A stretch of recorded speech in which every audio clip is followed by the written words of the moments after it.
ఈరోజు విశాఖపట్నంలోని విశాఖ సౌత్ నియోజకవర్గంలో జబ్బర్పేట ఫిషర్మెన్ కాలనీకి సంబంధించిన మత్స్యకారులు సముద్రంలో గల్లంతైపోయిన సంఘటన చాలా దురదృష్టకరం. 4వ తేదీన సంఘటన జరిగితే ప్రభుత్వం కనీసం స్పందించకుండా ఏదో కంటి తొడుపు చర్యలాగా గాలింపు చేసాం, దొరకలేదు, చనిపోయారు అనుకోండి అన్నట్టుగా బాధ్యతారాహిత్యంగా ప్రవర్తించడం చాలా దుర్మార్గం అని చెప్పి చెప్తూ ఉన్నాం. ఇప్పుడే మేమందరం స్థానికంగా ఉన్న వైఎస్ఆర్ పార్టీ నాయకులందరం ఈరోజు ఇక్కడికి వచ్చి ఆ కుటుంబాలని పరామర్శించాం. మా పార్టీ అధ్యక్షులు మాజీ ముఖ్యమంత్రి వర్యులు జగన్మోహన్ రెడ్డి గారు మమ్మల్ని అందరినీ వెళ్ళి ఆ కుటుంబ సభ్యుల్ని కలిసి ధైర్యం చెప్పి పంపించారు. స్థానిక శాసనసభ్యులు వాసుపల్లి గణేష్ కుమార్ గారు కానీ, మాజీ మంత్రివర్యులు డాక్టర్ అప్పలరాజు గారు కానీ, మాజీ మంత్రివర్యులు అమర్నాథ్ గారు, అదేవిధంగా మన విజయనగరం జడ్పీ చైర్మన్ గారు చిన్నశ్రీని గారు, విశాఖపట్నం జిల్లా అధ్యక్షులు కేకే రాజు గారు, ఎమ్మెల్సీ గారు వరుదు కళ్యాణి గారు, ఇతర ముఖ్య నాయకులు అందరూ కూడా ఇక్కడ రావడం జరిగింది. నిజంగా వాళ్ళ బాధ వింటే మన కళ్ళు చెమర్చాయి. ఇంకా ముక్కుపచ్చలారని పిల్లల్ని ఒళ్ళో పెట్టుకుని తన భర్త వస్తాడేమో, తన కొడుకు వస్తాడేమో అని ఒక తల్లి, తన భర్త వస్తాడేమో అని ఒక భార్య ఎదురు చూస్తున్న ఆ సంఘటన చూస్తుంటే, వాళ్ళని చూస్తుంటే చాలా బాధేసింది. మానవత్వం ఉన్న ఎవరైనా సరే స్పందిస్తారు, కానీ ఈ ప్రభుత్వం ఇది మానవత్వం లేని ప్రభుత్వం. కనీసం బాధ్యత కూడా లేకుండా వాళ్ళ కోసం ఎక్కడన్నా బతికున్నారేమో, ఏ విధంగా వీళ్ళని మనం ఐడెంటిఫై చేయాలనే గాలింపు చర్యలు కూడా చేయకుండా వదిలిపెట్టేశారు. 3 మెన్ కమిటీ వేశారు. ఆ కమిటీ ఓలా నివేదిక ఇస్తుంది. అధికారులు ఒకలాంటి నివేదికలు చెప్తారు, ఒకదానికి పొంతన లేదు. జూలై 4వ తేదీని జరిగితే ఇవాళ 11వ తేదీ, ఇవాళ వరకు దిక్కు మొక్కు లేదు. ఇది ప్రభుత్వ నిర్వాహకం. పైగా హోంమంత్రి గారేమో వీడియో కాల్ మాట్లాడారంట వాదార్చడానికి. ఆమె ఈ జిల్లా మంత్రి, విశాఖపట్నం జిల్లా మంత్రి. ఈ రాష్ట్రంలో కాదు, దేశంలోనే కాదు, ప్రపంచంలో ఎక్కడ ఏదైనా ఇమీడియట్గా స్పందించే తెలుగుదేశం పార్టీలో చాలా కీలకమైన నాయకురాలని. ఇక్కడికి రావడానికి తీరిక లేదు. ఇక్కడికి వచ్చి వారిని పరామర్శించాలన్న ఆలోచన ఈ ప్రభుత్వానికి లేదు. ఇదే ఉత్తరాంధ్రకి చెందిన మంత్రి గారు అచ్చెన్నాయుడు గారు ఇవాళ మత్స్యశాఖ మంత్రి. ఈ మత్స్యశాఖ మంత్రి గారికి ఈ వారం రోజుల్లో మత్స్యకారులతో మాట్లాడాలని, బాధిత కుటుంబాలని చూడాలనే ఆలోచన రాలే. ఎందుకంటే ఇవి పట్టవు. విశాఖపట్నం అంటే తెలుగుదేశం పార్టీ ప్రభుత్వానికి, కూటమి ప్రభుత్వానికి భూములు పంచుకోవడం, దోచుకోవడం తప్ప ఈ కష్టజీవుల కష్టాలని, బాధల్ని చూసే ఆలోచన ఏం లేదు. ఇప్పుడే పెద్దలు మన స్థానిక మాజీ శాసనసభ్యులు గణేష్ గారు కానీ, మా సోదరులు మంత్రివర్యులు అప్పలరాజు గారు కానీ వీరంతా చెప్తున్నారు, 2023లో ఇదే ఫిషింగ్ హార్బర్లో జగన్మోహన్ రెడ్డి గారు ముఖ్యమంత్రిగా ఉన్న హయాంలో ఒక ప్రమాదం జరిగితే ఆ బోట్లు తగలబడితే 48 గంటల లోపు వాళ్ళకి పరిహారం ఇచ్చారు. ఈ రోజుకి ప్రాణాలు తెగించి వాళ్ళ వేటకెళ్ళి ప్రాణాలు పోగొట్టుకున్నారో బతికున్నారో తెలియకపోతే ఇవాళకి వాళ్ళకి సాయం ఇవ్వకపోగా 10 లక్షల రూపాయలు ఎక్స్గ్రేషియా అని ప్రకటించి అందులో 5 లక్షలు సీఎం రిలీఫ్ ఫండ్ అంట, 5 లక్షలు ప్రభుత్వం అంట. ఇప్పుడే చెప్తున్నారు ఎమ్మెల్యే గారు. ఆసుపత్రిలో ఉన్న చిన్న అని బోటు యజమాని అంటే ఏమీ కుబేరుడు కాదు, వీరిలో ఒకడే ఒక చిన్న బోట్ నడుపుకుంటున్నాడు. ఆయనే డ్రైవరు, ఆయనే యజమాని. ఇవాళ ఆయన ఇంకా షాక్లో ఉండి ఆసుపత్రిలో ఉన్నాడు. వారికి ₹1 సాయం చేయలేదు, బోటు పోయింది. అంటే ఇది ఒక నిరాదరణకి, నిర్లక్ష్యానికి పరాకాష్ట లాంటి సంఘటన అని నేను చెప్తా. నేనే కాదు, వైఎస్ఆర్ పార్టీ ముక్త కంఠంతో చెప్తుంది. ఇవాళ మేము ఇక్కడికి ఎందుకు వచ్చామంటే, అమ్మ జగనన్న వస్తున్నారు, ధైర్యంగా ఉండండి అని వీళ్ళకి చెప్పడానికి వచ్చాం. ఎందుకంటే జగన్ అన్న టచ్ చేస్తే తప్ప ఈ రాష్ట్రంలో ఏ సమస్య పరిష్కారం కాదు. ఆయన మాట్లాడితే తప్ప ఈ రాష్ట్రంలో ఏ సమస్య మీద చంద్రబాబు నాయుడు గారి ప్రభుత్వం దృష్టి పెట్టదు. అందుకే ఈ బాధితుల్ని ఓదార్చడానికి జగన్మోహన్ రెడ్డి గారు రాబోతున్నారు. షెడ్యూల్ ఖరారైన వెంటనే ప్రకటిస్తామని చెప్పి తెలియజేస్తూ జగన్ అన్న వస్తున్నారు, మీరు ధైర్యంగా ఉండండి, మీకు మేము అందరం అండగా ఉంటామని బాధిత కుటుంబాలకి చెప్పాం. Thank you. ఇద్దరు మాట్లాడండి. సిద్ధిరాపల్లి మాట్లాడండి. తక్కువ మాట్లాడండి. అందరికీ నమస్కారం. ఇటీవల కాలంలో జరిగినటువంటి ఒక దుర్ఘటన, విశాఖ తీరంలో మత్స్యకారులు మరణించిన తర్వాత ప్రభుత్వం స్పందించిన తీరు, ప్రభుత్వ నిర్లక్ష్యం, బాధిత కుటుంబాలను ఆదుకోవడంలో ప్రభుత్వం చూపించినటువంటి నిర్లిప్తతని ఒకసారి ప్రశ్నిస్తూ, అలాగనే బాధిత కుటుంబాలను పరామర్శించడానికి రాష్ట్ర మాజీ ముఖ్యమంత్రి వర్యులు శ్రీ వైఎస్ జగన్మోహన్ రెడ్డి గారు స్వయంగా వచ్చి ఆ కుటుంబాలని ఓదార్చే కార్యక్రమం చేపడతారని చెప్పి తెలియచేయడానికి ఈరోజు ఈ హార్బర్ ఏరియా 37వ వార్డు పెద్దలందరితో కలిసి రావడం జరిగింది. నేను ఈ రాష్ట్రానికి జగన్మోహన్ రెడ్డి గారి ఆశీర్వాదంతో ఫిషరీస్ మంత్రిగా పనిచేశాను. సోదరులు గణేష్ కుమార్ గారు ఇదే ఏరియా నుంచి, వైజాగ్ సౌత్ నుంచి 2 సార్లు ఎమ్మెల్యేగా పనిచేశారు. చాలామంది పెద్దలు గతంలో ఇదే మత్స్యకారులకి ఇదే ప్రాంతంలో ఒక సమస్య వస్తుంది. ఒక యాక్సిడెంట్ జరిగి అనేక బోట్లు రాత్రికి రాత్రి అగ్నికి ఆహుతి అయిపోయి వాళ్ళ జీవితాలు రోడ్డును పడిపోయినటువంటి సందర్భంలో నిమిషాల్లో ప్రభుత్వం సైట్ ఆఫ్ యాక్సిడెంట్కి రీచ్ అవ్వగలిగింది. నిమిషాల్లో యాక్సిడెంట్ జరిగినటువంటి ప్రదేశానికి రీచ్ అవ్వడం జరిగింది. గంటల్లోనే పరిస్థితిని అదుపులోకి తీసుకొచ్చి వాళ్ళందరినీ ఓదార్చే కార్యక్రమం చేపట్టడం జరిగింది. విదిన్ 48 hours 24 గంటలలోపే వాళ్ళ కుటుంబాలకి ఓవర్హెల్మింగ్ ఎక్స్గ్రేషియా. ఒక మాటలో చెప్పాలి అంటే బోటు ఖరీదు ఎంతుందో, ప్రెజెంట్ రేట్ ప్రకారం బోటు ఖరీదు ఎంతుందో ఆ ఖరీదుకు సంబంధించి 90% వాల్యూ ఇమీడియట్గా విదిన్ 48 hours చెక్కుల రూపంలో వాళ్ళ అకౌంట్లో వేయటం జరిగింది. ఇది ఒక ప్రభుత్వానికి మత్స్యకారుల సంక్షేమం పట్ల, మత్స్యకారుల అభివృద్ధి పట్ల, మత్స్యకారుల పట్ల ఉన్నటువంటి ప్రేమను ప్రత్యేకంగా చూపించడానికి ఉన్నటువంటి శ్రద్ధని జగన్మోహన్ రెడ్డి గారు చేసినటువంటి ఒక చిన్న సంఘటన మీకు ఉదాహరిస్తున్నాను. మరి ఈరోజు చూస్తే తుఫాను కారణంగా, అల్పపీడనం కారణంగా జరిగినటువంటి ఒక సంఘటనగా చెప్పుకుంటున్నాం. నేను అడుగుతున్నాను, ఇప్పుడు మొన్న వచ్చినటువంటి అల్పపీడనం ఇదేమంత చరిత్రలో లేనంత పెద్ద విపత్తు ఇది? ఇదేమన్నా అంత పెద్ద విపత్తు ఇది కాదు కదా.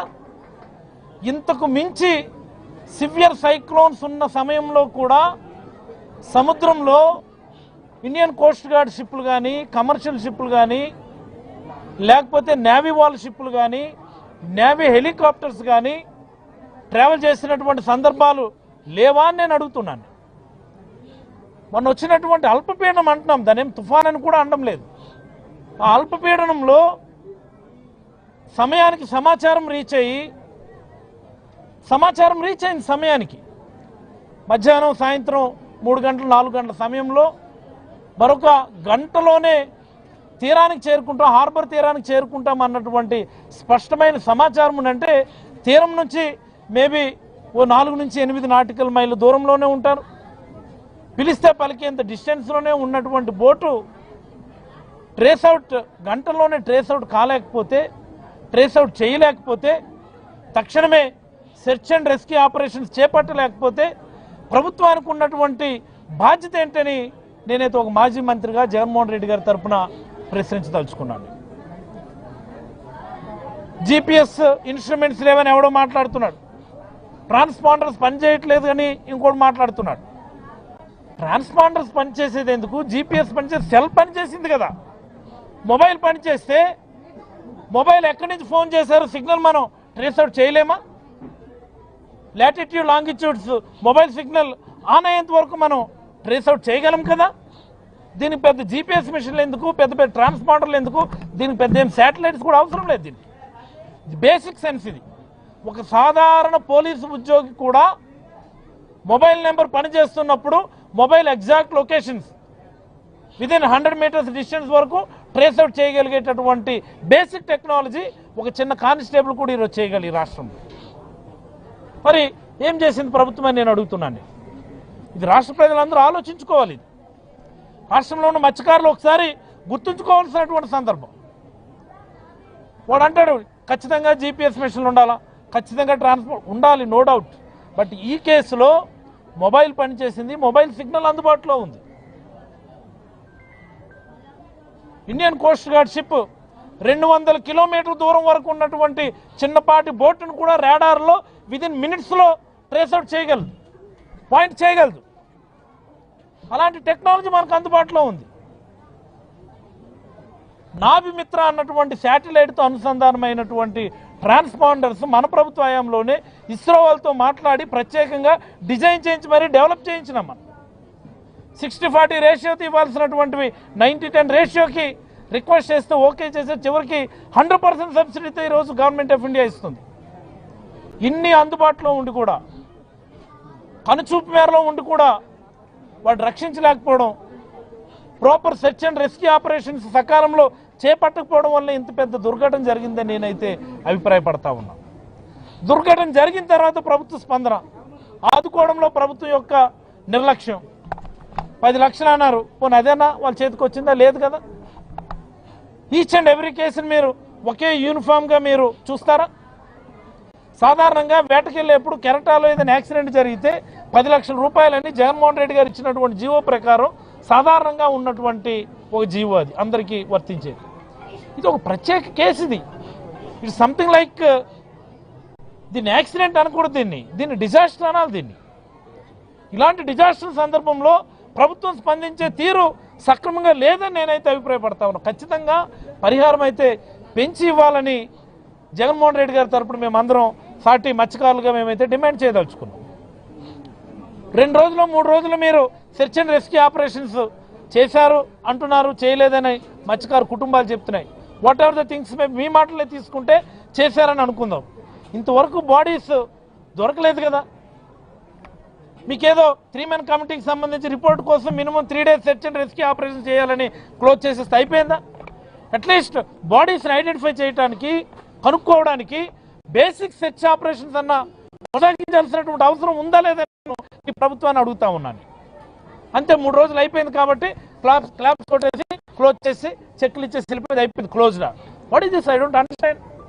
అంటే ఇంత మత్స్యకారు జీవితాలంటే ఇంత దిగజారిపోయినాయా? ప్రభుత్వాలకి ఇంత నిర్లక్ష్యమా? గతంలో కూడా అనేక సందర్భాల్లో మత్స్యకారుల పట్ల చంద్రబాబు గారు ఆయనకు ఉన్నటువంటి అభిప్రాయాన్ని కుండబద్దలు కొట్టినట్టు చెప్పారు.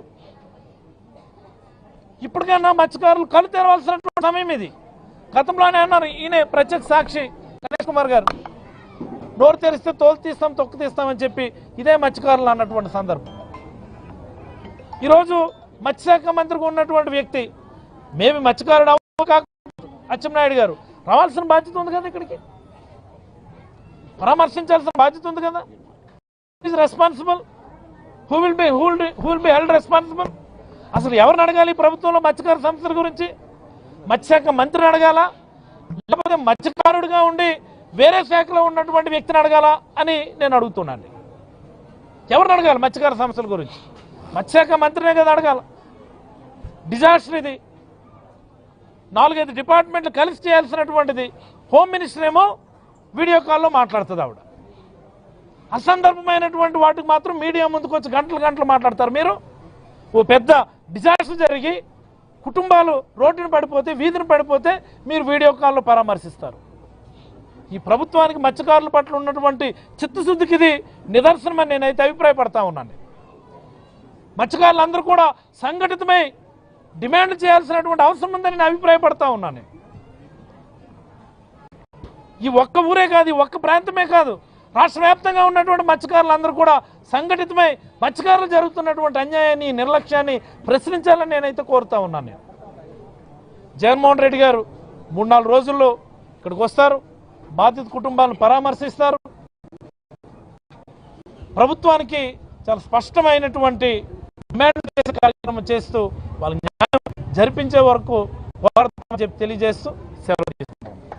Question sir? అవును,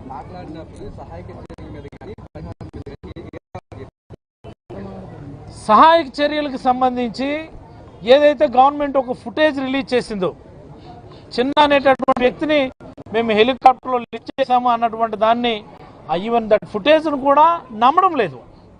అది ఎప్పుడుదో ఫుటేజ్ అండి, ఎక్కడిదో ఫుటేజ్, మాది కాదు, మాకు అలాంటి ఆ స్థాయిలో మాకేమి సహాయం చేసిన పరిస్థితి ఉందని మేము అనుకోవడం లేదు అన్నటువంటి భావంతో ఉన్నారు ఇక్కడ ఉన్నటువంటి కుటుంబాలు. మరణ పరిహారంకు సంబంధించి కంటి తుడుపు చర్య ఇది. కేవలం 5 లక్షలు 10 లక్షలు ఇచ్చేసి చేతులు తుడుపుకుంటున్నారు. మత్స్యకారుల జీవితాలకు వెల ఇంతేనా అన్నటువంటి ఒక భావనతో ఉన్నారు.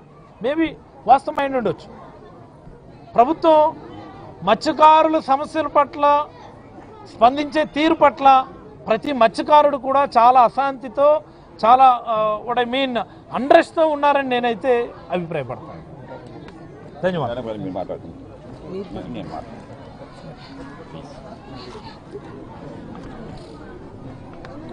అందరికీ నమస్కారం.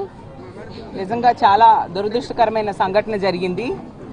4వ తేదీ సాయంత్రం ఈ సంఘటన జరిగిన ఆ రోజు రాత్రిలోపే అధికారులకి, ప్రభుత్వానికి సమాచారం అందినా కూడా సహాయక చర్యలు లేట్ అయిన పరిస్థితి స్పష్టంగా కనిపిస్తూ ఉంది.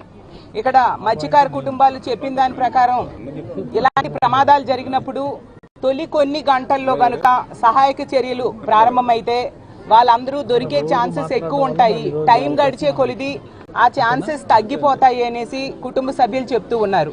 ప్రభుత్వం ఇంత నిర్లక్ష్యంగా ఉండడం మనం చూస్తూ ఉన్నాం. ఎందుకంటే ప్రభుత్వం తరఫున 4 డిఐజీ ఒక సమయం చెప్తారు, అలాగే ఆర్డీఓ ఒక సమయం చెప్తారు సమాచారం అందిన సమయం, 3 సభ్య కమిటీ ఇంకొక సమయంలో అందింది సమాచారం అని చెప్తుంది, నెక్స్ట్ డే ఉదయం అందారు అని చెప్తుంది, సమాచారం అందించారు అని చెప్తున్నారు. అలాగే మత్స్యకార కమిషనర్ ఏమో 8:30కి సహాయకి సంబంధించిన ఈ సంఘటనకు సంబంధించిన సమాచారం అందింది అనేసి మత్స్యకార కమిషనర్ చెప్తున్నారు. అంటే ప్రభుత్వానికి, అధికారులకి కూడా వాళ్ళకి కోఆర్డినేషన్ లేదు. వాళ్ళు సహాయం అందించడంలో లేట్ అయ్యి దాన్ని కప్పిపుచ్చుకోవడానికి 3 సభ్య కమిటీతో తప్పుడు సమాచారం అనౌన్స్ చేసిన పరిస్థితి మనకు క్లియర్గా అర్థమవుతుంది. అలాగే ఇప్పుడే నా ముందు మాట్లాడిన పెద్దలు, మంత్రి గారు వాళ్ళు చెప్పినట్టుగా ఇక్కడ మత్స్యకార మంత్రి ఈ ఉత్తరాంధ్రకు చెందిన వ్యక్తే. ఇప్పటికి 8 రోజులు కావస్తూ ఉంది. కనీసం ఆ కుటుంబాలకి పరామర్శ చేసి ధైర్యం చెప్పాల్సిన బాధ్యత లేదా? అలాగే హోంమంత్రి గారు ఒక మహిళ, ఇప్పుడు మగవాళ్ళు, ఇంట్లో ఉన్న మగవాళ్ళు తప్పిపోయి వాళ్ళు ఉన్నారో లేదో తెలియని పరిస్థితిలో కుటుంబంలో ఉన్న మహిళలు ఎంతగా రోధిస్తూ ఉన్నారో మనం చూస్తూ ఉన్నాము. ఆ మహిళ వీడియో కాల్లో పరామర్శ చేస్తారా? మాట్లాడితే ఎదుటి వాళ్ళని తిట్టడానికి రోజు ప్రెస్ మీట్లు పెడతారు. మరి ఇలాంటి సంఘటన వచ్చినప్పుడు వచ్చి ఆ కుటుంబంలో ఉన్న మహిళలకు ధైర్యం చెప్పాల్సిన బాధ్యత హోంమంత్రి గారికి లేదా? అంటే వీళ్ళకి మత్స్యకారులంటే ఎంత నిర్లక్ష్యము, ఎంత చిన్న చూపు అనేది అర్థమవుతూ ఉంది. ఖచ్చితంగా ఇచ్చిన పరిహారం కూడా తూతూ మంత్రంగా 10 లక్షలు, అది కూడా 5 లక్షలు అలా సీఎం రిలీఫ్ ఫండ్ నుంచి కొంత వీళ్ళ పరిహారం ఇవ్వాల్సిన జీవో ప్రకారం కొంత ఇచ్చి చేతులు దులుకొని వదిలేసిన పరిస్థితి. ఇది చాలా తప్పు. నిజంగా ఎంత నమ్మి ఓట్లేశారు ఈ ప్రభుత్వానికి, ఎంత నిర్లక్ష్యంగా వహించడం ఎంతవరకు సమంజసం? ముందు నుంచి కూడా